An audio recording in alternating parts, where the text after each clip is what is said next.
স্বামী বিবেকানন্দের জন্মজয়ন্তীতে অঙ্কন প্রতিযোগিতার আয়োজন কোচবিহার প্রেস ক্লাবের। এবছর তাদের এই উদ্যোগ তৃতীয় বছরে পদার্পণ করেছে।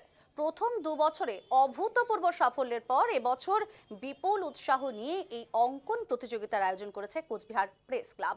সোমবার এই অনুষ্ঠানে উপস্থিত ছিলেন কোচবিহার পুরসভার প্রাক্তন পুরপ্রধান রবীন্দ্রনাথ ঘোষ, উত্তরবঙ্গ রাষ্ট্রীয় পরিবহন সংস্থার চেয়ারম্যান পার্থপ্রতিম রায়, কোচবিহার এমজেন মেডিকেল কলেজ ও হাসপাতালের এমএসভিপি ডক্টর সৌরদীপ রায় প্রমুখ।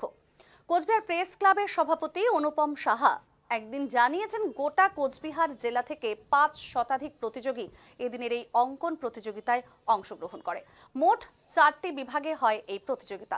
প্রত্যেক প্রতিযোগীর হাতে এদিন মেডেল তুলে দেওয়া হয়েছে কোচবিহার প্রেস ক্লাবের তরফ থেকে।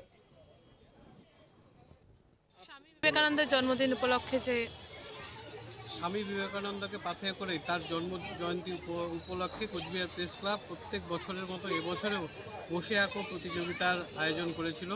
সারা জেলার প্রায় 5 শতাধিক প্রতিযোগী এই বসে আঁকো প্রতিযোগিতায় অংশ নিয়েছে।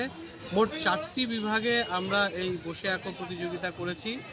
প্রতিযোগীরা যেরকম স্বতঃস্ফূর্তভাবে এসেছেন, আমরাও তার সাধ্যমতো চেষ্টা করেছি তাদের সন্তুষ্ট করার জন্য, এবং সেই কারণে আমরা প্রত্যেক প্রতিযোগী যারা অংশগ্রহণ করেছে তাদের প্রত্যেককে মেডেল, সার্টিফিকেট এবং টিফিনের ব্যবস্থা করেছি।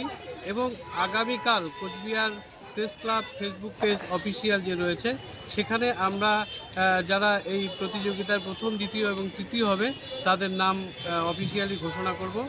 এবং আমাদের প্রেস ক্লাবের সদস্যরা, পাশাপাশি যারা আর্থিকভাবে সহযোগিতা করেছে তাদেরকেও যেমন ধন্যবাদ জানাই, পাশাপাশি বিচারক হিসাবে যারা রয়েছেন কোচবিহার প্রেস ক্লাবে তাদেরকেও আমরা অনেক অনেক ধন্যবাদ জানাই। আপনার নাম? অনুপম সাহা, সভাপতি, কোচবিহার প্রেস ক্লাব।